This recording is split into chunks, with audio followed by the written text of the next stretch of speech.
Hello everyone, I'm George, I'm from Socialist Students, and this is an introduction to Marxian economics in collaboration with Wellbeing economics. I will say I'm not an expert in economics, I do physics with education, so I will let the economists handle the more complex side of it.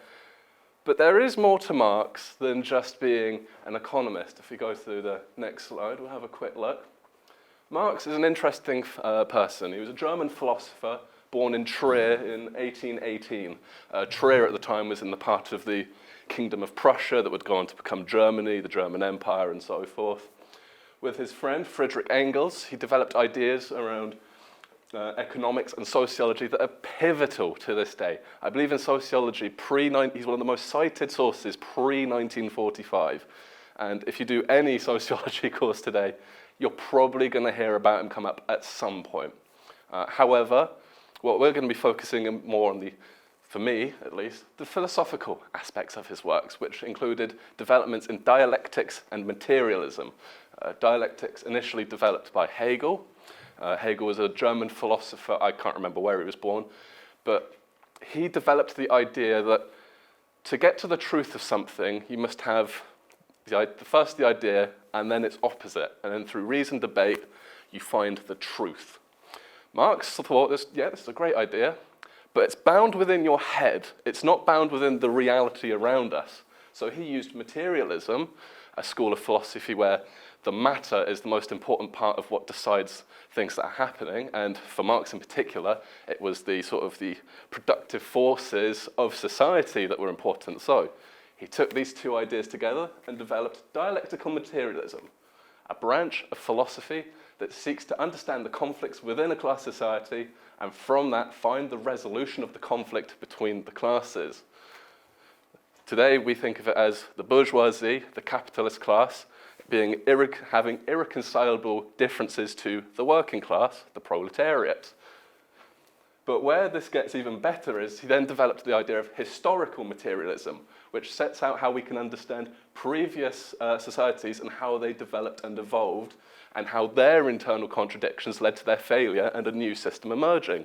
Great example of this, revolutionary France. You had the contradiction of the nobility and the clergy having insane privileges and paying next to no taxes, and the third estate, everyone else, which included the bourgeoisie at the time, having all the tax burden put on them, all the burdens of production put on them with none of the privileges, none of the benefits, and if they threw up a fuss, they'd get shot by the clergy and the nobility. It was not great fun. These were class differences that could not be resolved, so what happened? Fought it out for a few years, bourgeoisie won and kind of subsumed the power. This didn't actually fix everything. There were still issues like the reactionary forces of Europe that were trying to put down the revolution. And then these contradictions inside, because as France was developing, capitalism was emerging as the dominant force. You then had the early days of the proletariat identity forming, which would then lead to the bourgeoisie their role in society would change after the revolutions and would become more, instead of holding direct power as they did in the revolutions and slaughtered a lot of people, they'd hold indirect power. They'd pay off politicians and the like. So it doesn't look like it's them who's doing it. And the proletariat can aim their nastiness towards these politicians instead of the true enemy, the bourgeoisie. But it's not just that. You could analyze Roman society, you can analyze Greek society, you can analyze current society to see how it would develop and evolve. And from that, you will see that for all societies, the classic quote, the history of all hitherto society is the history of class struggles. That's the philosophical aspect of it. If we actually wanted to go into any depth precisely of how these economies functioned and why they were changing and what was impacting them, you're going to need an economist. And this is where I am going to have to hand over to a colleague. Okay, yes, so hello all. I'm Guillermo Carnicero from Wellbeing Economics. And, as George stated before, the whole philosophical aspect of Marx is rooted in, first of all, in a very deep analysis of how capitalism works. And one of the main ideas of capitalism is Say's law.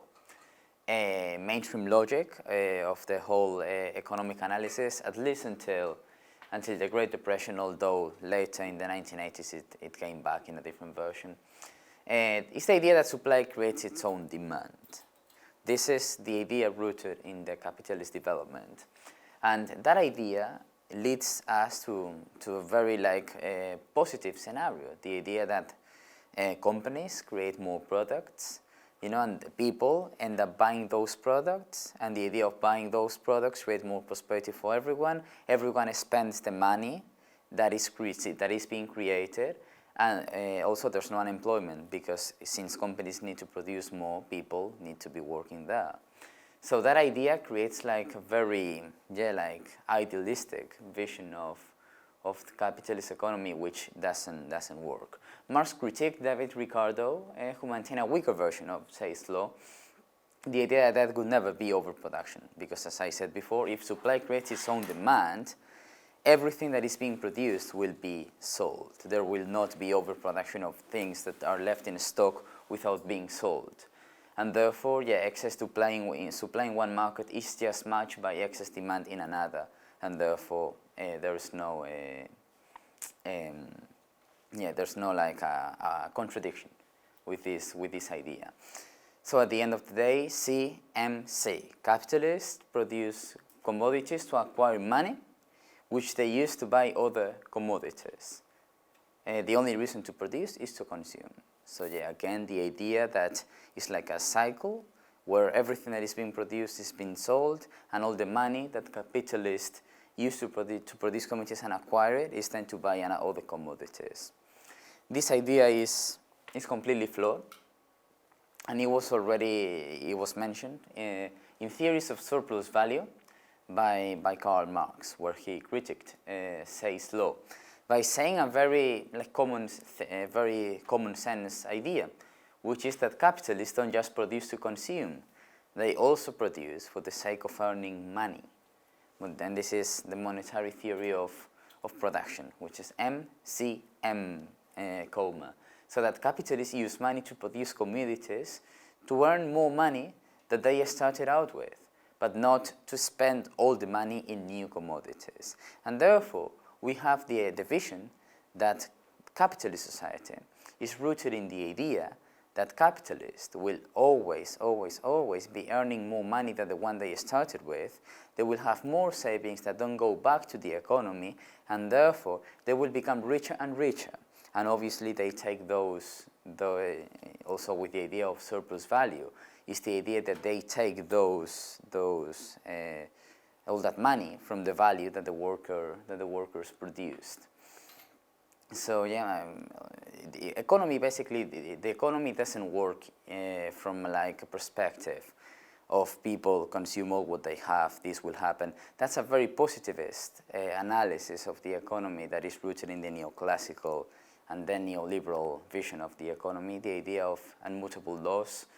People don't always save what they have, people don't always spend what they have. That vision basically doesn't work, but what we know from historical analysis and from empirical analysis is that in the current economy, capitalists end up winning more money than the one they started with, and that creates a gap within the society of people becoming richer and richer.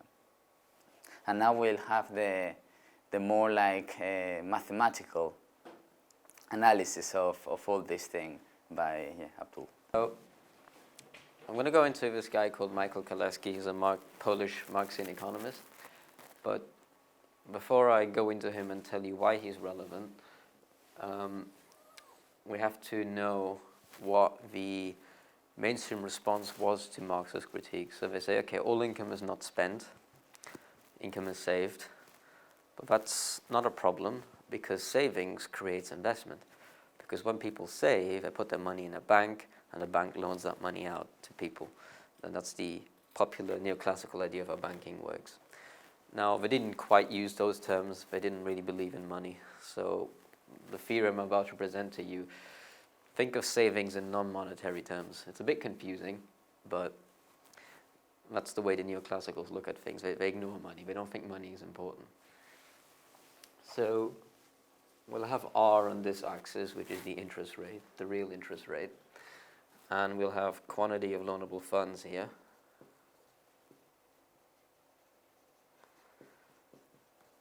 These are funds you put aside as savings, which are then loaned out. Now, the supply of loanable funds, think of S as supply or savings, it increases as the interest rate increases. Because at a higher and higher interest rate, you get more real resources back if you save. Because that's the reward for saving. That's the reward for delaying your consumption. You increase your savings with a high and high interest rate. So if the interest rate is at 1% right now, I have a very low incentive to save. Where if the interest rate was at 20%, if I put my money in a bank and I get 20% out of it at the end of the year, I'm going to save. Because that's going to make me a hell of a lot richer in the future, because then I can consume even more. Remember, Neoclassicals only look at consumption. They just think you earn money for the sake of consumption. So the only reason you'd ever have to save, Neoclassicals say the only reason you would possibly want to save is so you can consume more in the future. And the interest rate enables you to consume more in the future because you get more money. And the demand for savings, which is investment, is downward sloping because at a high interest rate it costs more to borrow savings.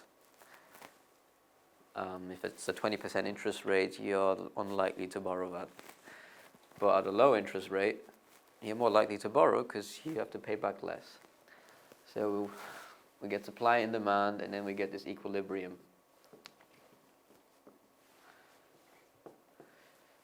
At this equilibrium, savings equals investment. So all the savings are invested. The interest rate enables that. So if the interest rate was high, let's say here, well, the demand for savings, investment, is very low because people don't want to invest because the interest rate is high. So investment demand is here, but the supply, because people supply a lot, is here.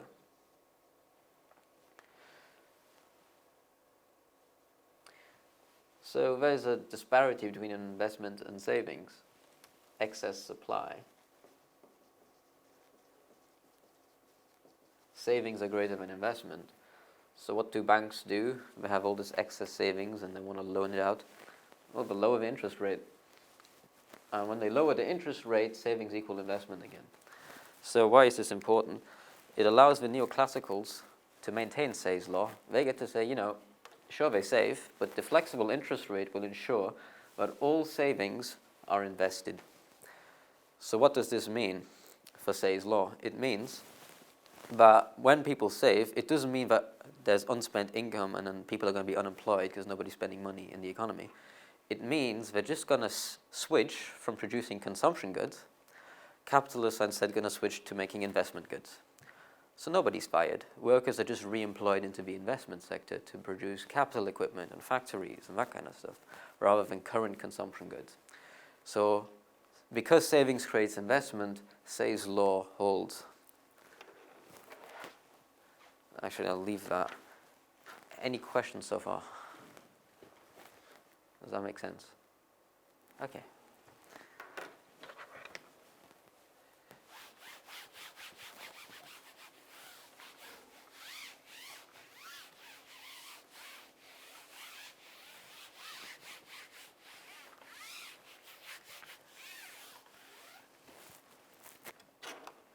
So then we have this Polish economist, Michal Kalecki. He was writing around the same time as John Maynard Keynes. Now, Keynes, if you've been to the last event, is pivotal in critiquing mainstream neoclassical economics and exposing the flaws behind labor market theory and Say's law. Kalecki was trained under a Marxist economics background, and he took a very different approach to Keynes. Keynes focused on the government sector and the non-government sector, how the spending flows between them affect aggregate demand in the economy. Michal Kalecki instead looked at class, the capitalist class and the worker class. And through his analysis, he reached the exact same conclusions that Keynes reached. Unfortunately, Kalecki was ignored because he's Polish, so in the English-speaking world, he wasn't very known. But he reached the same conclusions, but with a different way. Who remembers what Keynes's contribution was? How did Keynes critique neoclassical economics? Any volunteers? Come on. Remember from last event? All right. Well, Keynes said, savings and investment creates savings because investment generates income, right? If you invest to build a factory, you're hiring workers, you're paying them wages, you earn profits, and you save a portion of your income. That's why, rather than savings being loaned out to create investment actually creates savings due to the national income. Kalecki reached that same conclusion, but differently. So what he said is, let's put a simplified model. So this is a very simple model, and he makes the assumption that workers earn wages and they do not save. Capitalists produce output and they earn profits. And we've got a closed economy, meaning there's no foreign sector and there's no government sector. So it's a very, very highly simplistic model, but the reason he makes it so simple is so it can be easy to understand. He complicates it later. And under these assumptions, he has this famous quote, workers spend what they get and capitalists get what they spend. In other words, capitalist profits are determined by capitalist propensities to invest and consume. Profits are determined by investment, not the other way around. So what does all of this mean? Well, it's a reasonable assumption that workers tend to spend most of their income. They tend to save very, very little compared to higher income earners, mostly capitalists, who tend to save a lot. So the real world data does kind of apply here. But obviously, it's a highly simplistic assumption. So what does he mean by this? So first he writes the GDP equation, or GNP. Consumption plus investment. GNP, gross national products, is just total expenditure in the economy. And what is expenditure? Well, expenditure is output, because capitalists only sell if people spend money on it. So expenditure equals output, it equals income, because one person's spending is another person's income. And that spending can be broken down into consumption and investment. Now, how is consumption and investment spending distributed? Because remember, spending is income too. Well, it goes either to wages or to profits. Profits is pi. That's a symbol economists tend to use. So that is distributed as VAT. When I consume, when I buy from a shop, I spend money, and that's the income of the capitalist who then pays his workers wages, and he himself gets profit. So both of these are GDP. So therefore, consumption plus investment equals wages plus profit. Right? They're the same thing. Now, Kalecki sought to show how gross profits in the economy are determined. So if you want to isolate for profit, we have to subtract wages. Consumption minus wages plus investment equals profit. Now, remember, consumption is capitalist consumption and workers' consumption. If we subtract wages, we're subtracting workers' consumption. So what's total consumption minus workers' consumption? What does that leave us with? Capitalist profits. Yes, capitalist consumption. Profits are here.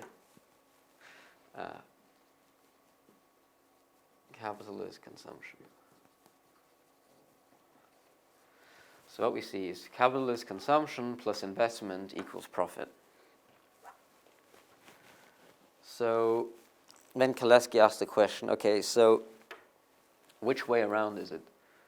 Do profits determine capitalist consumption and investment, or does capitalist consumption and investment determine profits? Well, Kalecki says this determines that. Capitalist consumption and investment determines profit. Why? Because a capitalist may choose to consume more, he may choose to invest more, but he cannot choose to earn more profit. That is not within his discretion. So we can also look at this in terms of savings and investment, because the profit the capitalist earns is their savings. We can look at that as savings in the economy. And then we have investment. We cannot choose to have more savings. but we can choose to invest more. So then he reaches a conclusion that investment creates savings. Capitalist profits are determined by their consumption and their investment. So they're the masters of their own fate. If capitalists consume more and if they invest more, they earn more profit. If they consume less and they invest less, they earn less profit.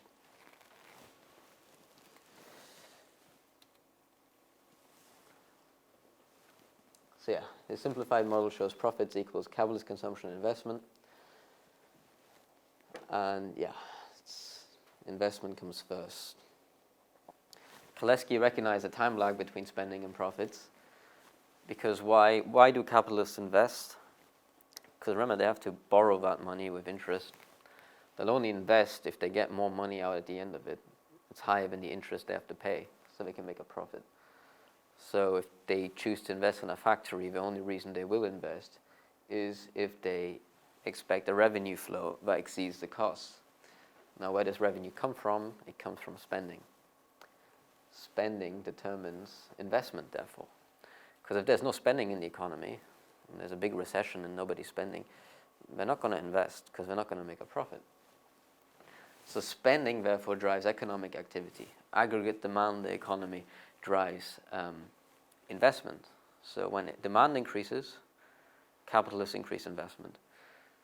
And that kind of, Keynes had a similar theory. It was the accelerator theory of investment. If aggregate demand in the economy increases, let's say government spending increases, then purchasing increases, people demand more. And in response to that, capitalists invest more. And remember, investment creates income. Investment is a component of GDP.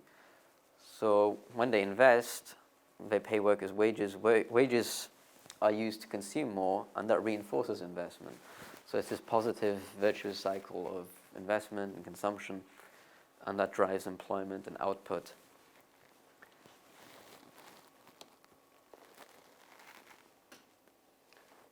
And before that, it might seem a bit strange to say that capitalist consumption and investment increases profit. Surely, if you consume more, you have less money left over, right? If you have less money left over, you're not going to have more profit.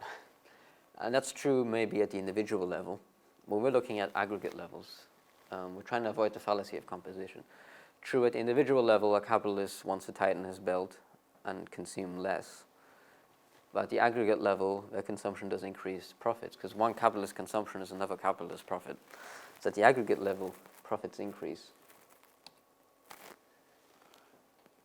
So Kalecki showed how savings are equal to investment, but it has nothing to do with interest rates equilibrating the money markets. It has everything to do with income, national income. A portion of national income is saved. So spending, which creates income, creates savings. And capitalist expectations are key here. If they expect more demand in the economy, they'll invest more. If they don't expect more demand in the economy, if consumption falls, investment falls. If investment spending falls, that further reduces consumption spending, it further reduces investment, and you get a recession. The key takeaway here is investment creates savings, not the other way around. And we can see this in the banking sector. Bank of England admits this. Loans create deposits. They create loans out of thin air. They don't loan out your savings. Unlike the popular myth that you put your money in the bank and they loan it out. In reality, they loan the money out and that creates your deposit. Yeah, what I said earlier about compositional fallacies. One capitalist consuming more might reduce his profits, but that increases the profits of another capitalist. So, if capitalists invest more and they don't draw from their savings to do so, where does investment come from? Well, investment finances itself. It comes out of thin air. The money financed for investment, the banks create out of thin air. That's Kalecki's insight here. Savings cannot occur until spending has occurred, which generates an income of which a portion can be saved. So higher spending actually increases savings. Neoclassical say you've got to save more to have more investment. You're going to have less investment if you save more, because that reduces income.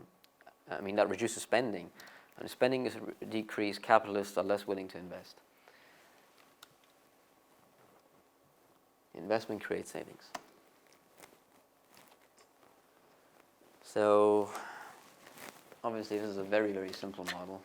So let's complicate it a bit.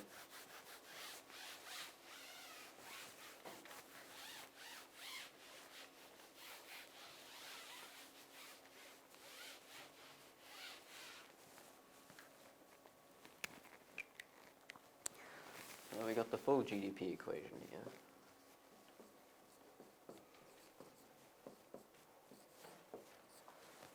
GDP is consumption plus investment plus government spending plus net exports. That's like total amount of spending in the economy, that's GDP. And we want to break down consumption into capitalist and workers' consumption. So GDP would equal CP, capitalist consumption, plus workers' wages minus workers' savings. Remember, wages are workers' consumption plus investment plus government spending plus net exports. So this is just that where we broke down consumption to capitalist and workers. Workers' consumption is wages minus savings. And how is GDP distributed? Well, it goes towards profit, it goes towards wages, and it goes towards taxation. So this GDP is either distributed as profit, wages, or it gets paid as tax. Now, remember, they're the same, so these equal.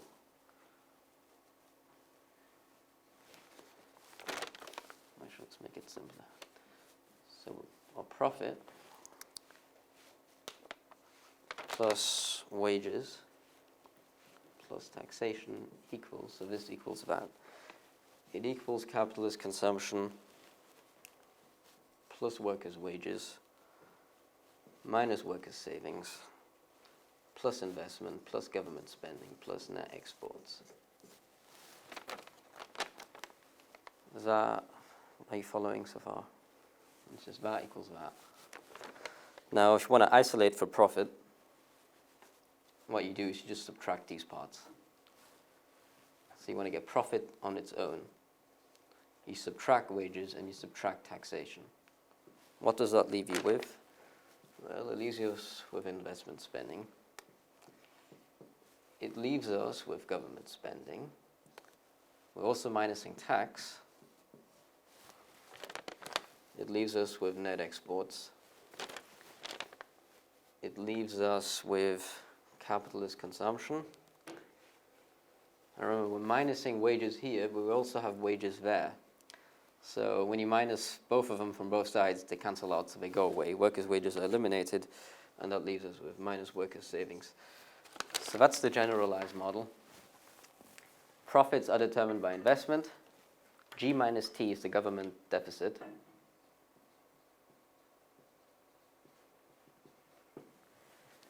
Net exports, capitalist consumption, minus workers' savings. Workers' savings reduce profits.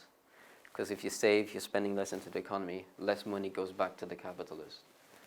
So workers' savings reduce profits, capitalist consumption increases profits, investment increases profit. Net exports and government deficit, they increase profits beyond what a capitalist could get by himself. Government deficits and net exports allow them to generate profits over and above their own consumption.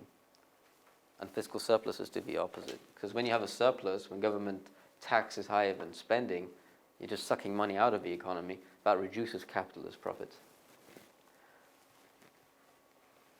And contrary to crowding out arguments, fiscal deficits increase profits and hence savings. They say that if the government deficit gets too high, if they're spending too much money, they're borrowing from us, they're reducing our savings, because they're taking our savings and they're spending it. And that crowds out private sector investment because they have less savings to loan out. That's completely false, because governments, they do not take your savings to spend, they create money out of thin air. and that increases savings, because when the government spends, that's your income, and you save a portion of your income. So government spending actually increases savings, it increases profits, and that's contrary to neoclassical theory. So is everyone okay with that so far? Any questions? Okay. Quick word on inflation. Anyone know what the definition of inflation is?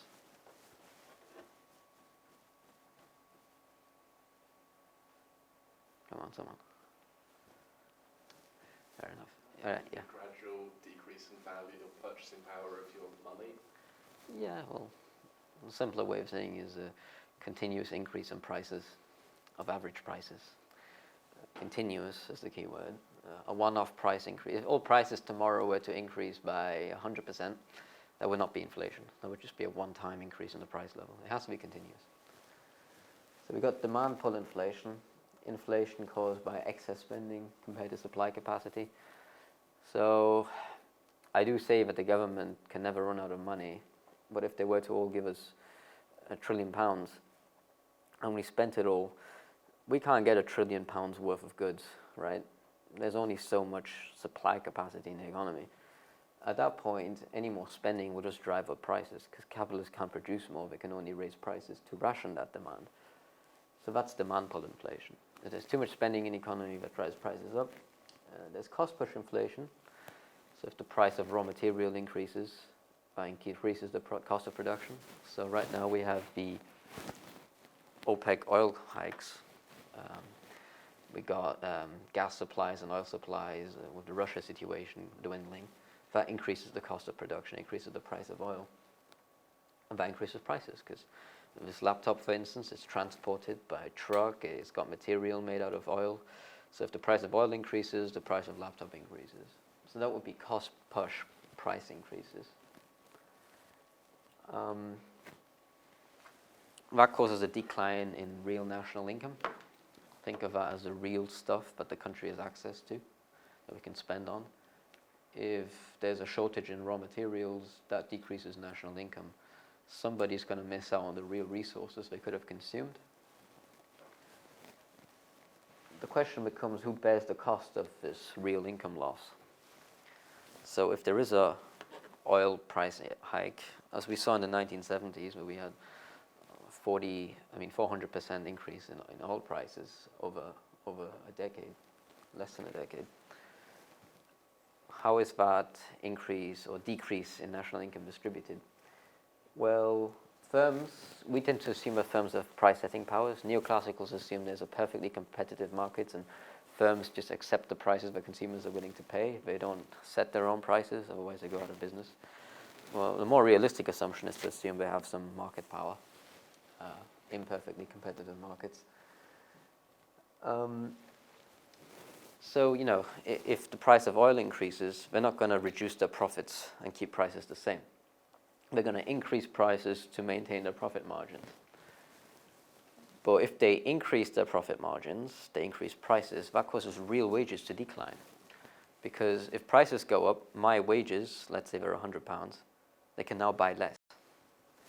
So if real wages goes down and workers have bargaining power, let's say a trade union, they want to maintain their real wage, they're going to bargain for a higher wage.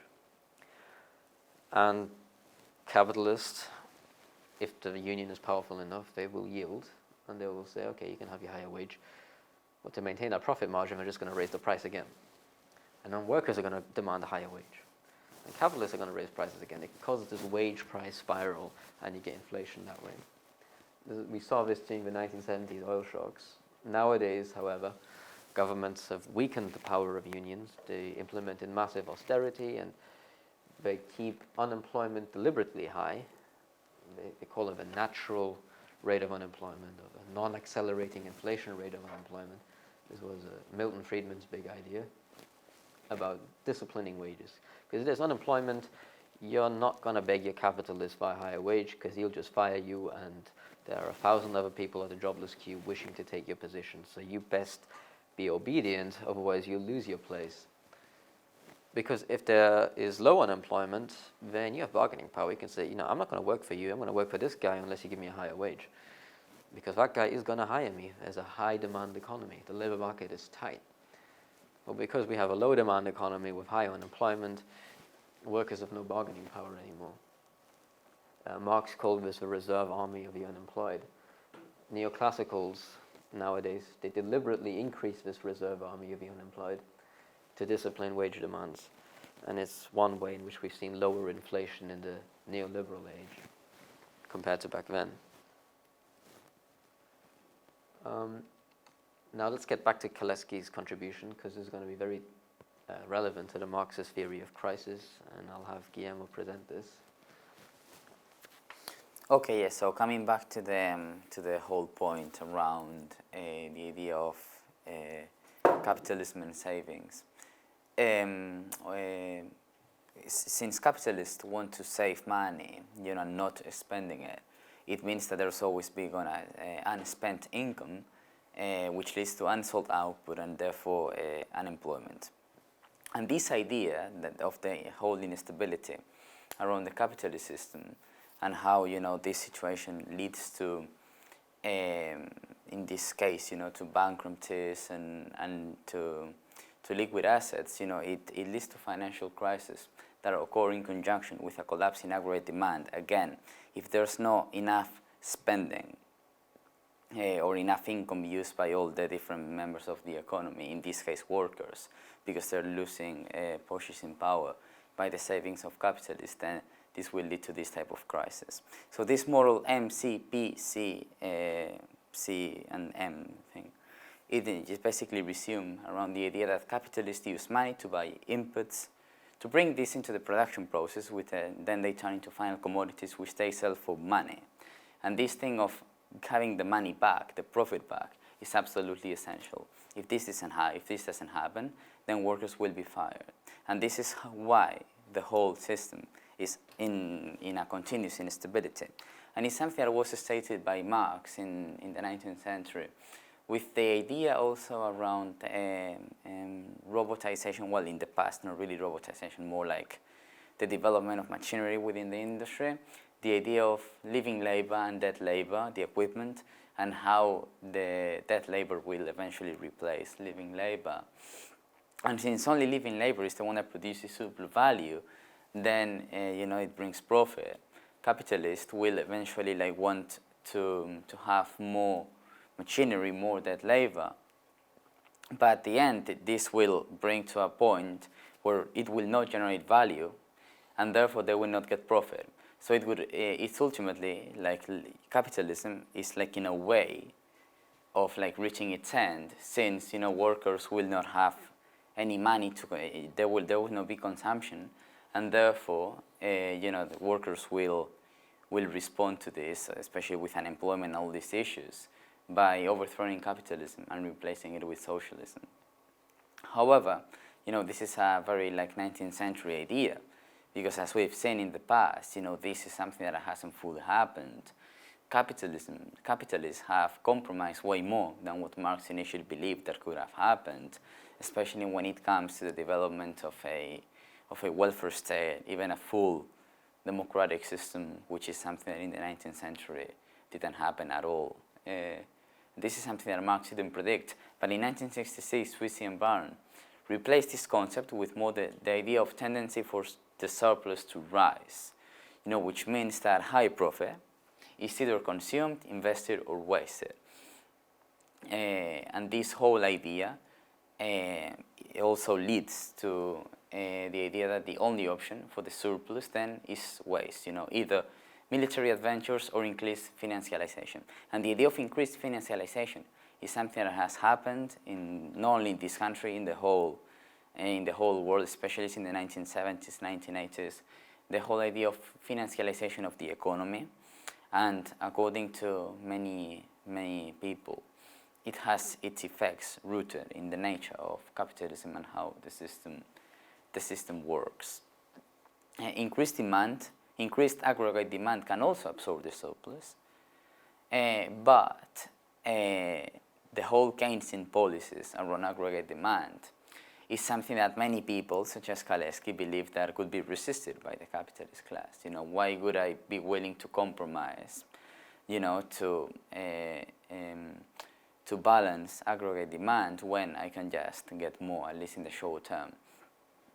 So, you know, all this whole idea of, you know, how the economy works and the Marxian and Kaleckian critique to it, it leads to the idea of the crisis of capitalism and its natural instability. And, you know, one of the main ideas, you know, that not just socialism but other movements have advocated for is the idea of workers' democracy. You know, even Kalecki believed that full unemployment policy would erode capitalist power, and that's absolutely right.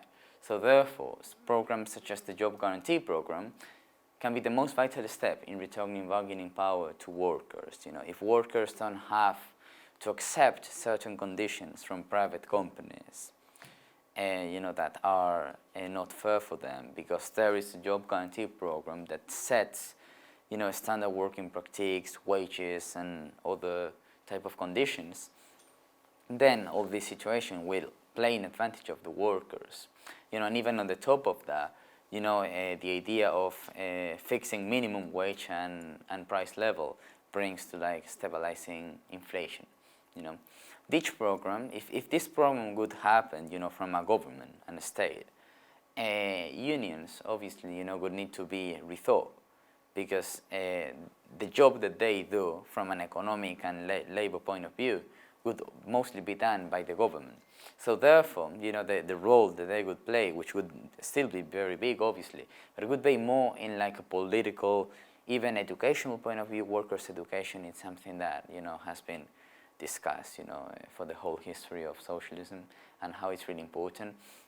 And yeah, more like basically the political scene to push for workers' empowerment more than the labor policies and wages and those type of things.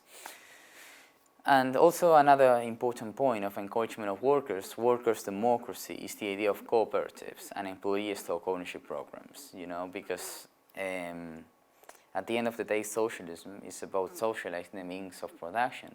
And if we ensure that more workers have access to the property of those means of production by being co-owners of them, or even just, you know, to have like some stock ownership, it's something that would diminish the power of, you know, the big capitalist, and eventually, you know, it will help also in this process of dismantling the current traditional dictatorial capitalist structures and lead towards a more like socialist and well-being output and society.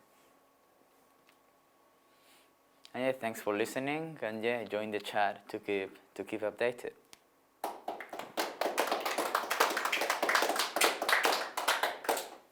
Yeah, so as we were talking about crises and recessions, a big thing that comes up is what happens like with the companies that are affected by these, because, you know, their profits might shrink for a bit, but ultimately there are companies that still come about from this. And what is noted by the likes of Lenin is, yes, they might do bad for a period, but at the end of it, they've sort of grown their market share. And what he noted was there is a tendency through crisis for monopolies to form. And a great example of this is the dot-com bubble, when that fell apart in the early 2000s. You want to know who made a sweet killing off of that? Amazon. They were one of the few companies, along with Google and, oh God, I can't remember the other one. Their market share increased in their relevant sectors, and they would go on to dominate it. Because all the other tiny little startups and investment projects that started in the mid to late 90s fell apart because they were completely unrealizable, because the internet had been a bit overhyped and accidentally formed a bubble that fell apart. But in that crisis, Amazon and Google benefited. And it's been noted throughout history, when there is a crisis, yes, there are a bunch of losers, but say a light bulb, and they now suddenly sells all the light bulbs in Western Europe. You have like things like this develop out of the crises, because that's just what happens with capitalism. It is that tendency towards monopoly. I mean, that's the main thrust of it. And even then, once that monopoly is formed, it is still liable to the crises, as we've discussed, as profit rates will inevitably fall. They have to find new markets to access. We can get into discussions of like going into other countries and forcefully opening up a market to make profit, imperialism, raising prices to maintain your rate of profit. It's all very interesting, but it's only a little bit. Not worth its own slide, unfortunately, but yeah.